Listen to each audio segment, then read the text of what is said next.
Touch the leg and welcome to Tibet This Week, a weekly news edition on Tibet, His Holiness the Dalai Lama and Central Tibetan Administration.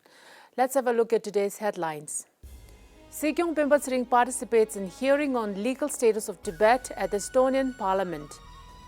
Central Tibetan Administration celebrates 75th Republic Day of India. Jigme Jungne appointed representative of His Holiness the Dalai Lama at Tibet Bureau, New Delhi. Youth leadership and capacity building for over 60 Tibetan college students and young professionals held in America. Department of Information and International Relations successfully concludes Tibet Advocacy Training and Youth Capacity Building Program for VTAG members from North India.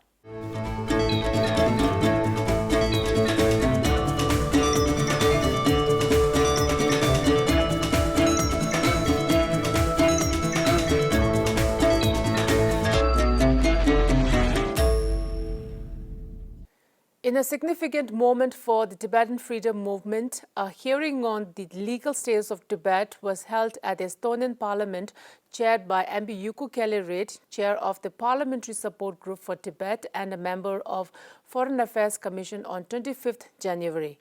About 35 parliamentarians, journalists, academics and Tibet supporters were in attendance to hear Sikyong Pimpa Tsering, Representative Sonam Tsering Farsi from Office of Tibet, London, Professor Hong Shen Low and Dr. Michael van Walt van Praag. Honorable Sikyong spoke on the historical context to the Tibetan narrative, middle way approach and the importance of correcting historical facts of Tibet's independence before its invasion by the People's Republic of China. Professor Lau gave evidence of Chinese imperial records that proved without any doubt that the Chinese imperial houses Ming and Qing never recorded Tibet as part of China. Dr. Michael van Walt van Praag presented a legal perspective that explained why China has been looking to buy the legitimacy of its occupation of Tibet by insisting on its trading partner governments to declare Tibet as an internal issue of China as a justification for denying Tibetan people the right to self-determination and how this position breaches international law. The former first Prime Minister of independent Estonia, Honorable Mart Laar, has sent a message of support for the hearing, which was read in Estonian by MP Juku Kelleryd and in English by Roy Strider, a long-term staunch Tibet supporter. Honorable Sikyong was received at the airport by MP Juku Kelleryd, who gave a personal tour of the Estonian Parliament, during which they met the President of Riigikogu, Lauri Hussar, as well as the Chairman of the Foreign Affairs Committee. Two media outlets followed and reported Sikyong's visit to the Parliament. Following Estonia, Sikyong flew to Helsinki, Finland on 26 January for another successful day for Tibet advocacy. Sikyong Pimpa Tsering and Representative Sonam Farsi were received at the Helsinki port by Finnish Tibet Support Group Chair Arja Varis. The Tibetan delegation met with government officials and parliamentarians, human rights activists, civil society organizations, academia, researchers and writers. In response to the successful Tibet advocacy, Chinese Embassy in Estonia made an announcement on their website objecting to the visit of the Tibetan delegation headed by Honorable Sikyong Pimpa Tsering of the Central Tibetan Administration. On 28 January, Sikyong Pimpa Tsering, accompanied by Representative Sonam Farsi, reached Riga, Latvia, following some more media engagements and meeting with an Estonian think tank during the weekend. Yanis Kocha, chair of the Tibet Support Group in Latvia, warmly received the Tibetan delegation at the airport. On Sunday evening, Honorable Sikyong participated in a public dialogue on law, ethics and morality hosted by the well-known actor Otor Smolyaninov, a Russian dissident in Latvia, at the Splendid Palace. The audience showed great interest and asked interesting questions, including a few from young children, covering a range of issues about belongingness, heritage, culture and language preservation, Latvian support for Tibet, Tibet at the United Nations, trappings of power, altruism and responsibility, Central Tibetan Administration and the Tibetan diaspora, etc. Sikyong met with the members of media and engaged in meetings followed by Tibetan film screening and question and answer session at the Riga City Council. In the afternoon, Sikyong Pimpalsring attended a meeting with the members of the Latvian Parliamentary Support Group for Tibet, where they discussed the current situation of Tibet, drawing parallels between Ukraine and Tibet, international support for Tibet, and ideas for concrete action at the Latvian Parliament.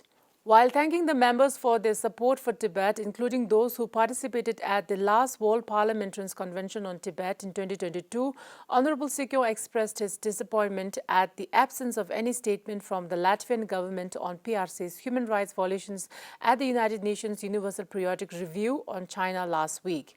Later in the evening, the Tibetan delegation was hosted at the Riga City Council by the Deputy Mayor, Linda Ozola, where the Tibetan Warrior film was screened, followed by question and answer.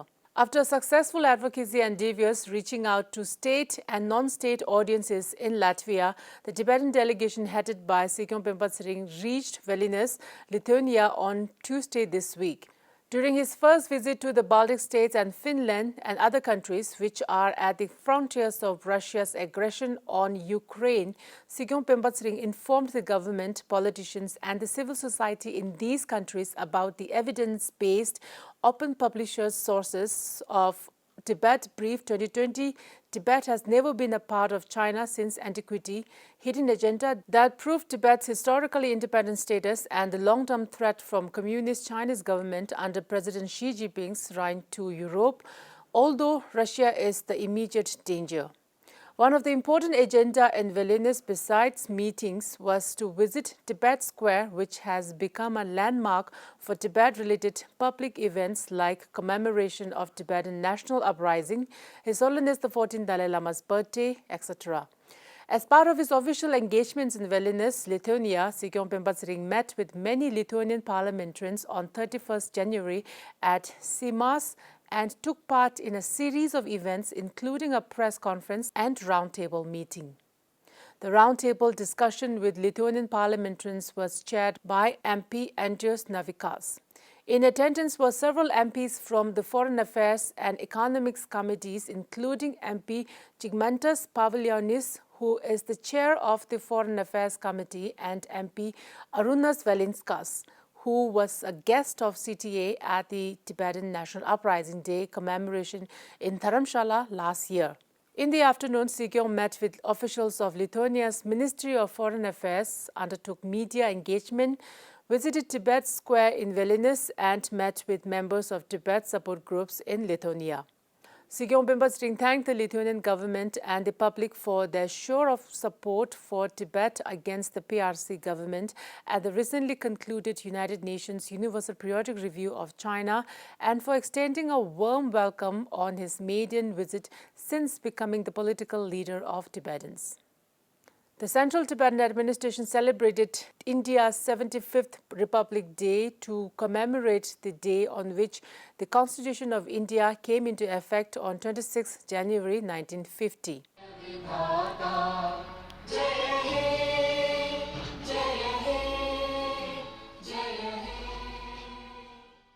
The celebration was attended by Speaker Khenpo Sonam Tempel, officiating Sikyong Thalam Doma Changra, Kalun of Education Department, Deputy Speaker Domazring Tekang, Justice Commissioner Tenzin Lungtok, Kalun Nozudoma, secretaries and senior officials of the Central Tibetan Administration.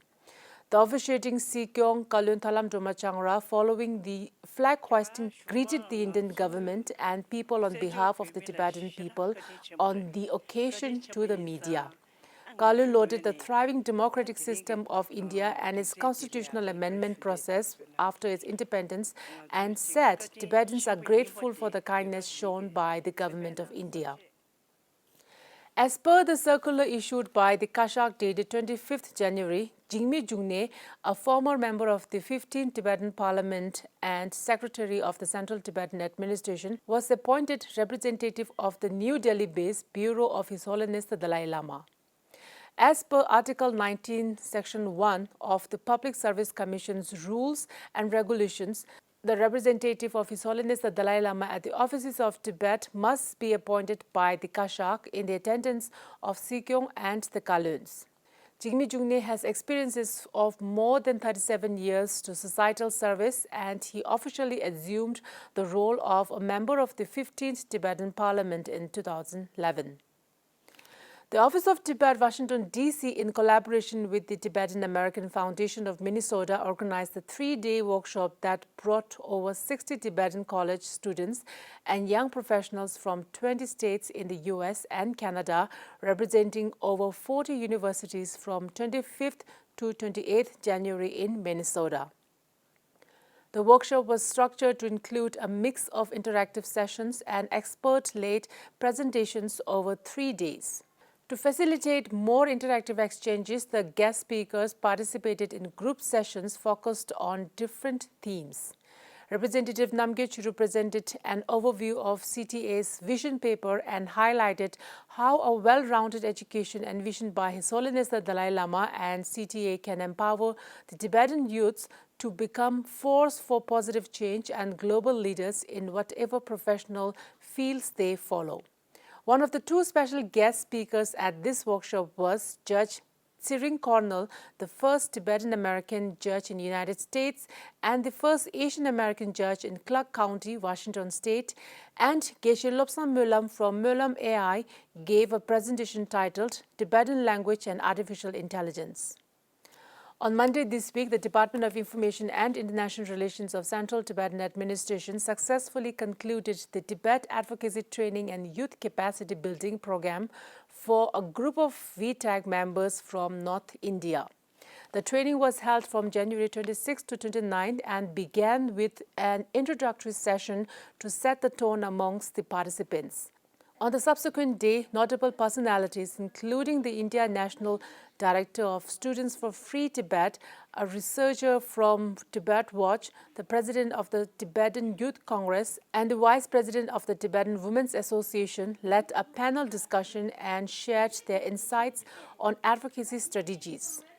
The Secretary of Department of Information and International Relations, Kama Chuing, also addressed the gathering as chief guest on the event's second day.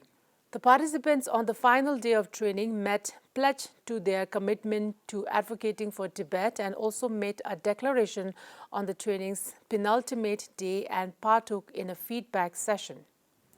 That is all the news for this week's edition of Tibet This Week. Thank you for watching Tibet TV.